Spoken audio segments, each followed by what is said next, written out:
আলাইকুম। আমাদের চ্যানেলে আপনাদের স্বাগতম। পাসপোর্টের ছবি দেখে নিশ্চয়ই বুঝতে পারছেন আজকে একটা নতুন ট্রাভেল ভিডিও নিয়ে আসলাম। আমরা এখন এয়ারপোর্টে বসে আছি আমাদের ফ্লাইটের জন্য। তো আজকে আমরা যাচ্ছি ফিলিপিনে। গত 1 মাস ধরে আমি প্ল্যান করছি ফিলিপিনে যাব, কোথায় ঘুরবো।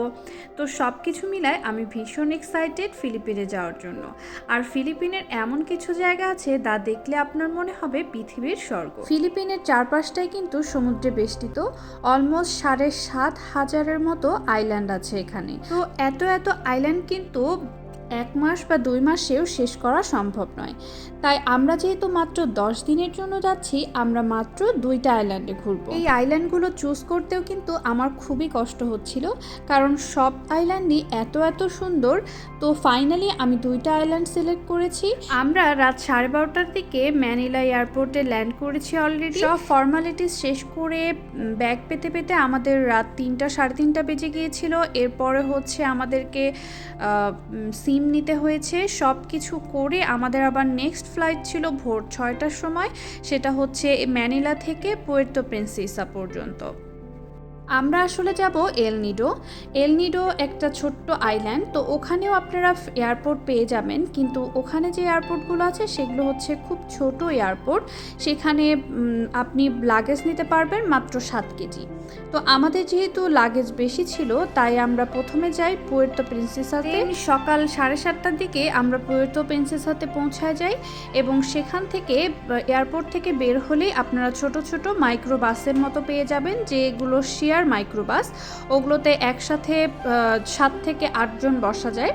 তো সেগুলোতে করে আমরা এখন যাচ্ছি এলনিডোর পথে। আপনারা চাইলে কিন্তু প্রাইভেট কারও নিতে পারেন, সেক্ষেত্রে ভাড়া 4-5 ডাবল আর কি। সেক্ষেত্রে হয়তো বা 6 ঘন্টার জায়গায় আপনারা 5 ঘন্টা বা 4.5 ঘন্টায় এলনিডোতে পৌঁছে যেতে পারেন। প্রায় 6-7 ঘন্টার জার্নি। আর আমাদের পার পারসন ভাড়া পড়েছে 600 পেসো। আপনাদেরকে কিন্তু ওখানে দামাদামি করতে হবে, ওরা প্রথমে অনেক বেশি প্রাইস চায়। তো এই তো আমরা এলনিডোতে পৌঁছায় গেছি।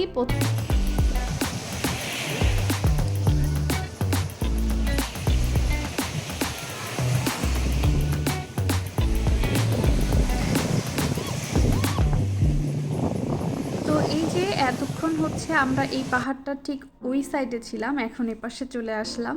তো এখান থেকেই আসলে সূর্যাস্তটা প্রপারলি এবং খুব সুন্দরভাবে দেখা যায়। আমরা গতকাল ঠিক বিকেল 5টার দিকে বাসা থেকে বের হয়েছি, আর আজকে 4টার দিকে এখানে এসে পৌঁছালাম।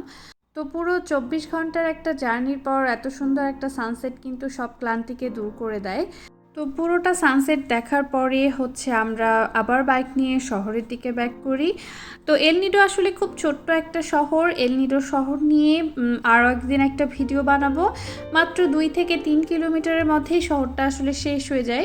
আর ফিলিপিনের একটা মেইন সমস্যা প্রথম দিন এসে আমাদের মনে হয়েছে, সেটা হচ্ছে আপনার মোবাইল নেটওয়ার্ক শুধু আপনি যতক্ষণ শহরে থাকবেন ততক্ষণই থাকবে।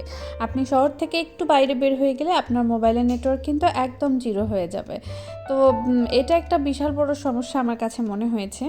যাই হোক, এখন আমরা শহরের দিকে যাব, এবং যাওয়ার পরে আমাদেরকে একটু সুপার শপে ঢুকতে হবে, কারণ আমাদের হোটেলে কিন্তু কোনো ব্রাশ, পেস্ট, শ্যাম্পু কিছুই নেই। তো আপনারা যদি একান্ত শুধু রিসোর্ট এবং 5 স্টারে থাকেন, সেক্ষেত্রেই শুধুমাত্র আপনারা এই ফ্যাসিলিটিসগুলো পাবেন। যদিও আমি আসার সময় কন্ডিশনার, ফেস ওয়াশ সব নিয়ে এসেছিলাম, কিন্তু শ্যাম্পু যে থাকবে না বা পেস্ট থাকবে না এটা আসলে ভাবিনি। যাই হোক, আজকের ভিডিওটা এখানেই শেষ করছি। ফিলিপিন সম্বন্ধে আরও অনেক ইনফরমেশন এবং অনেক সুন্দর ভিডিও নিয়ে আসবো সামনে। তাই অবশ্যই আমাদের চ্যানেলটা সাবস্ক্রাইব করে না থাকলে সাবস্ক্রাইব করে ফেলবেন, এবং আজকের এই ভিডিওটা কেমন লাগলো তা কিন্তু অবশ্যই আমাদেরকে জানাবেন। আর হ্যাঁ, ভিডিওটা ভালো লাগলে অবশ্যই বেশি করে বন্ধুদের সাথে শেয়ার করবেন। বাই বাই সবাইকে।